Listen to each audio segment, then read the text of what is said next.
please subscribe and don't forget to press the bell icon to get notified whenever we upload a new video. Well, clearly exit poll results will be on the top of the mind, and that is what will dominate the markets today. Anuj joins in with what we should expect from the markets to do today. Anuj, XJX Nifty is suggesting a strong start, a gap up opening around the 10,300 mark. But what next from there? How would the day pan out? Yeah, you know, Anisha, Mangalam, the issue with market is that in the near term, it's about greed and fear, and you don't respect logic, at least in the near term. The market went into the event with long positions, as was my base case yesterday as well, that, at least for the exit poll, the trend has been that it normally favors the BJP, so you go into the event with long positions, and that's what happened yesterday. So, a big victory is being projected. Now, the issue is that the recent correction for our market was it on account of Gujarat or was it on account of global cues? The answer is it was on account of global cues. But yes, it would be a bit of a relief. So, for me, the basic sense today is that today could be about more short covering and about follow through if the gap up sustains. But there's a good chance that today, at the high point thereabout, you sort of culminate this bit of move and then go back to global cues, go back to tracking crude oil, go back to tracking, what's happening in the emerging markets, because of late there's been a bit of a dichotomy. The emerging markets have started to underperform. So keep one eye on the global screen. For today, the key would be the 9 to 10 a.m. high. If that high is breached between 10 to 11, in that case, you're likely to have a trend day. Otherwise, the high that we will have between 9 to 10, I think that could be an interesting point to watch out for. As you can see on the SGX Nifty as well, it went to 10,400, retreated a bit. But let's see. I think the market has reason to celebrate. But keep in mind, over the last 4 days, we have had over the last 5 days, we have had 4 really good days and 1 bad day. So in that sense, the market has priced a lot of this in. Of course, there's a interesting message in the market about, where the Nifty would be. You multiply the BJP seats by 100. So, if the final outcome is 110, are you looking at 11,000?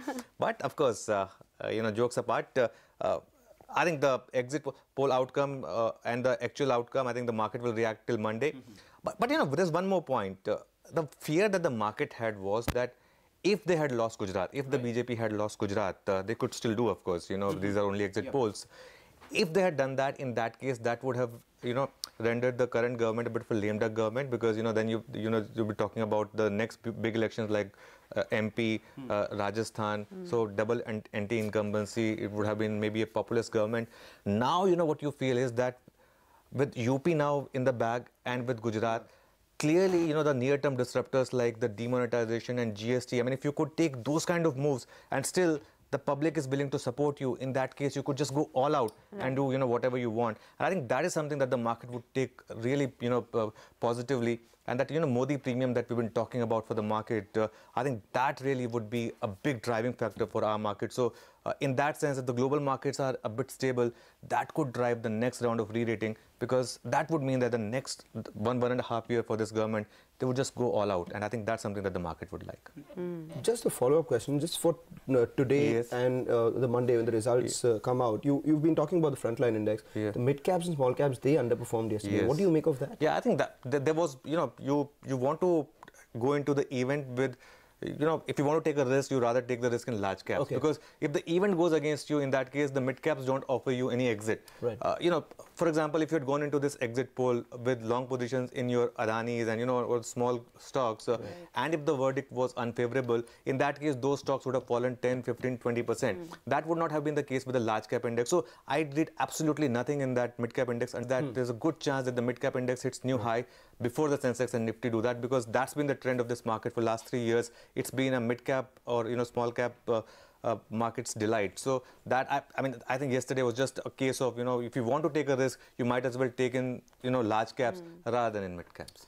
All right, thanks a lot for that, Anuj, putting all those things into perspective. But on that note, let's also get in some opinion from global and domestic experts on the impact of the Gujarat elections on the markets. The key issue as far as foreign investors is concerned is the continuity. And that's what the Gujarat election result would imply. And markets, foreign investors generally like simple, predictable stories, and continuity is what comes out of this election. So, in general, that's going to be supportive for flows into India from foreign investors. definitely, given the fact that there was lots of participants who believe that they might not get through, so there will be short covering, there will be sort of. So I do see markets probably will open up with a maybe 1-2% gap up, and then it will resume its normal course of rally. Because event is over, market will get back to normal story of earnings and growth. Okay, and the Parliament's winter session begins today, and the government is looking to introduce 14 bills and pass 15 bills. Among the bills slotted for passage is the much talked about financial resolution and deposit insurance bill, which has caused panic amongst depositors. Rituparna Bhuyan is here to give us a heads up of what to expect from this winter session. Rituparna, what's on the agenda for this session now? The government has listed a heavy-duty agenda for the winter session, around 14 bills for introduction, as well as 15 bills for passage in the winter session. The major bill which will be, which the government has slotted for passage this time is the FRDI bill. Remember that the FRDI bill is with a parliamentary panel, and it remains to be seen if the panel submits its report during this session, and only then the government can go ahead and attempt to pass this bill in both houses of the parliament. Then, of course, there is this bill for central goods and services tax compensation to states, bill 2017, which the government has listed for introduction. You have some financial business also listed during the winter session, and this includes the second batch of supplementary demand for grants. Remember that there are several pending issues and expenditure items which the government needs to take care of, and it will be interesting to see what kind of items the government includes in the second batch of supplementary demand for grants. Last but not the least, there is a very important bill which the government has slotted for passage, and that includes the Citizenship Amendment Bill. There are several issues in this bill which will determine citizenship of several people in the northeast, specifically Assam, and it remains to be seen if the government is able to again take forward this very contentious bill.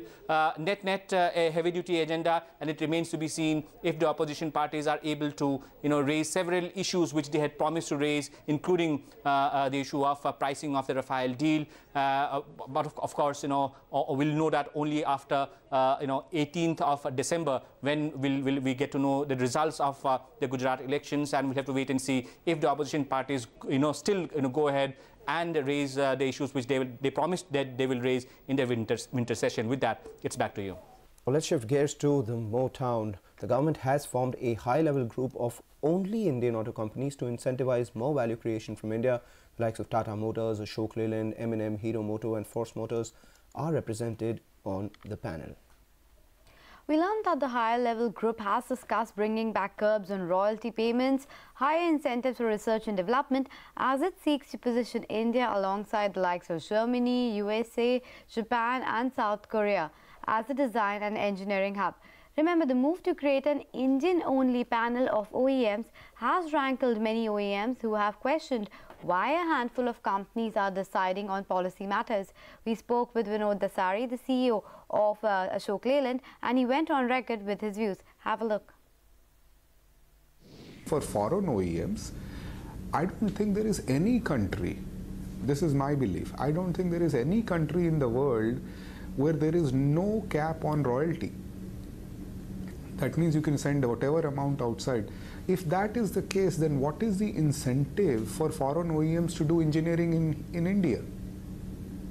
They should have some sort of, I'm not saying become ruthless at it or go after foreign multinational. I'm not suggesting that at all.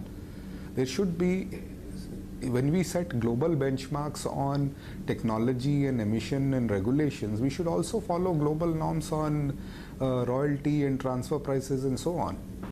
Well, moving on then, the 5-judge Supreme Court bench began hearing the case challenging the constitutional validity of the Aadhaar yesterday. Remember, the government has said that it is ready to extend Aadhaar deadlines for most services till March 2018. The court will issue an interim order today, which will be in force till January. A hearing in January on the legality of the Aadhaar Act, which has been challenged in court. Let's get a check of what are the queues stacked up like in the derivative space, and Manglam will tell us more on that. Manglam? Well, Anisha, yesterday ahead of the exit polls, the FIIs, they unwound positions in index futures and replaced that with positions in cash markets. So unwinding in index futures was the order of the day, because remember, future positions are highly leveraged and a little more risky as well. The FII sold about 661 crores in index futures, unwound about 11,100 contracts. The FII longs have now fallen to 53% versus 55%.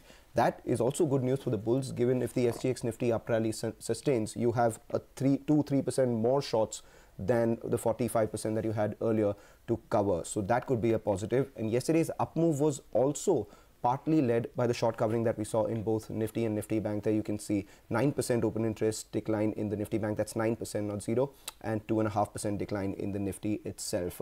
Options which were active, the ones which were the most active at the start of the series as well, the strong broad markers that there are made, the 10,000 put, nearly 10.5 lakh shares added there, a huge amount of open interest already there at the 10,000 put, believing that the bulls believe that that is the mark that they will defend no matter what. And if you take a look at the 10,500 call, that one too had the maximum open interest at the start of the series, and that one continues. So we need to watch out for whether these points can be taken out or not, especially the 10,500 on the upside. As far as stocks are concerned, watch out for TV18 broadcast, with of course the disclaimer that this is the company that is runs and operates the channel. And out of F&O ban are Jet Airways and IRB. IRB, remember, yesterday had a huge rally, so that'll be an interesting stock to watch. Okay, so interesting cues coming from the derivative space, but let's see how are the cues coming in the commodities world. And Manisha Gupta is standing by with the roundup of what is happening in that space. Manisha, good morning. A bit of rebound is what we are seeing across commodities. Oh, yes, and I would want to touch upon the metal space first of all, because aluminum and nickel really seem to be leading the gains there. Remember, it has to do with the China manufacturing data, which has come in on the positive side. If you look at the Japan manufacturing confidence numbers, those are the highest in 11 years. So that really seems to be supporting this sector, and Shanghai has opened on a positive note, especially for aluminum, because you have seen China output decline to the lowest since 2015 February, and that has been supportive. The steel output has been the lowest in last 9 months, and this data, these numbers, is what's taken the prices on the higher side. Add to that the fact that the US dollar also is off its high, so most of these dollar-denominated commodities are taking it quite well. So almost everything in metals has started Shanghai on a positive note today. The precious metal space, while we did see some gains yesterday after the US Fed meeting, but that really seems to be consolidating now. Markets would want to watch out for on how the equity works, how the other asset classes do, whether or not there is enough reason to buy into this space, and that is what would take cues further. Having said that, precious metals perhaps have bottomed on the chart, so you perhaps are not going to look at further lower lows into this space, but some consolidation, buying on dips is a strategy that would go forth from here for gold and silver as well. All right, Manisha, thanks a lot for that. We'll keep an eye out on that space for sure, but let's talk about films. PVR, that one received the award for the exhibitor of this year by Cine Asia. Jude Seneth caught up with Ajay Bijli, chairman and managing director of PVR, on the sidelines of these awards, and began by asking him their timeline of screen additions and their outlook for this year. Today we have 600 screens, another 600 under development and fit out. So we'll just see. Currently we've announced 21, it could be more. Similarly, PXL, we did the pilot in Calcutta, and we opened in Kurla in Bombay, we opened in Bangalore in a mall called Orion. And that also is doing exceedingly well. We'll roll them out more. That's our own proprietary technology.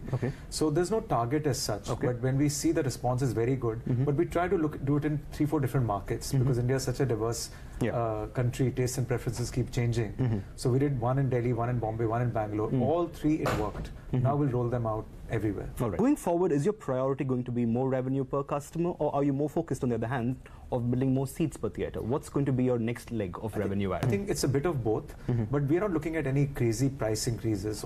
It's all inflation related. But when special formats come out, which are more expensive, but which give an extremely differentiated experience, then we have to charge more, and the customer is ready to pay for it as well. You've already stated that plan to hit 1,000 screens by the year 2020. You currently sit on 600. What's the road to getting there? Would you say you're on track, in a sense? Yeah, organically, we are opening about 80 to 90 screens or 60 to 70 screens a year. That's one part. But all inorganic opportunities are also there on the table. So we are hoping that we've made this target for ourselves. So 2020 works as of now? We'll see. We'll see. All right. in terms of investments itself, you did say that, you're looking at anywhere between, a 200 to 250 crore rupees of investments per year, especially with the new fittings and, all of that coming about, even as you ramp up your offerings.